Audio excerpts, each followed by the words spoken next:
This is not an ink review.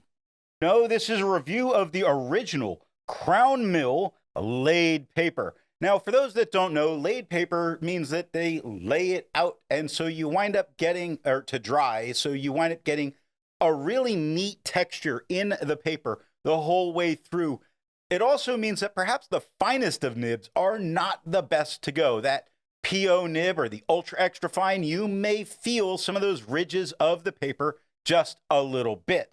I have to say that you can really feel the texture of this, and it feels very nice on the paper. It's not that the paper has a tooth to it. It's the laid aspect of this paper that really does have you feeling that. And obviously, this is nowhere near a white paper on the back of the page. Now, it doesn't bleed, it doesn't ghost, so obviously it never went through to the page underneath.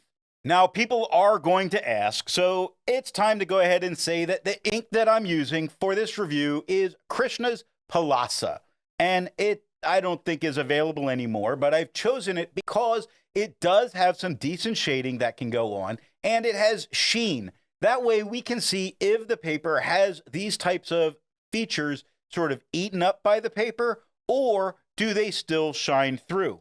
Now, for the pens that are used for the review, I'm using a Platinum 3776 with a soft fine nib, a Hero 7045 with a wet fine nib, a Visconti Van Gogh with a broken magnet in the cap and a medium nib, and a Lamy Safari with a 1.5 stub. Both the Visconti and the Lamy are medium flow pens. I figure a medium flow medium probably hits most people, but the soft fine that's dry and the wet fine nib really help show any kind of weakness an ink has. This ink doesn't have a whole lot of them, which is a good one to use for this, and it helps with showing the papers. When we look at the writing on the front, we do see that this gray tone of the paper really is making the soft fine appear slightly darker. Not hugely darker, but just ever so slightly darker. And when it comes to the wet fine, it still comes just a little bit darker in general. A whole lot darker when we look at the medium, but it falls within the range of the shading of the ink that we can see.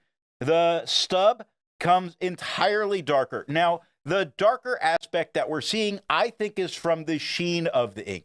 The sheen is not coming through on this paper, so I think what we're getting is a much darker looking tone. We still do get little bits of shading throughout all of what's going on. You see that as I just rub my hand lightly over it, it's not smearing the sheen. It really absorbed all of it. It's not transferring onto my finger. I'm not going to rub real hard to see if I can make it kind of transfer. I don't think that's really a fair thing to do with this paper.